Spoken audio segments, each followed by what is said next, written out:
रात के 2 थे। अयान अपने नए किराए के घर में अकेला था।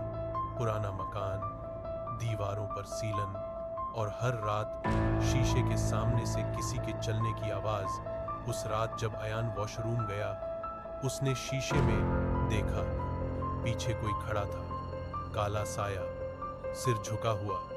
अयान ने तुरंत मुड़कर देखा, कुछ भी नहीं। वापस शीशे में देखा, साया अब भी वहां था, पर इस बार उसकी आंखें लाल थीं और धीरे से मुस्कुरा रहा था। अयान ने डर के मारे शीशा कपड़े से ढक दिया। रात भर नींद नहीं आई। अगली सुबह पड़ोस वाली बुढ़िया ने कहा, बेटा, अगर इस घर में रहना है तो रात को शीशे में अपनी आंखों में आंख डालकर मत देखना, वो तुम्हारी सांस गिनने लगता है। अयान हौस दिया, पर उस रात उसे महसूस हुआ जैसे कोई उसकी गर्दन के पास सांस ले रहा हो।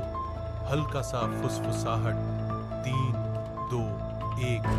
अयान चिल्लाया और शीशे की तरफ भागा। शीशा अपने आप टूट गया और उसमें से हाथ बाहर निकला। उस हाथ ने अयान का गला पकड़ लिया। अंधेरा छा गया। होश आने पर अयान अस्पताल में था। डॉक्टर ने कहा, तुम 3 दिन से बेहोश थे और जब तुम मिले तुम उस घर के शीशे के सामने जमीन पर पड़े थे। अयान का खून जम गया।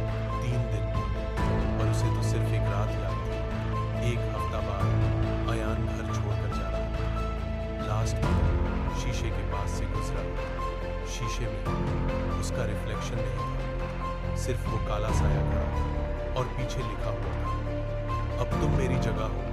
तब अयान को याद आया, 5 साल पहले इस घर में एक लड़का मरा था, जिसे शीशे के सामने गला घोंट कर मारा गया था। और तब पुलिस ने केस बंद कर दिया, क्योंकि कातिल कभी मिला ही नहीं। Twist ending. अयान भागकर बाहर निकला, सड़क पर खड़ा हुआ और अचानक उसने शीशे वाली शॉप के ग्लास में देखा। लोग उसे देख पा रहे थे, पर उसका प्रतिबिंब कहीं भी नहीं था। और पीछे से एक आवाज आई, अब तुम शीशे के अंदर नहीं, इस दुनिया में हो, पर जिंदा नहीं।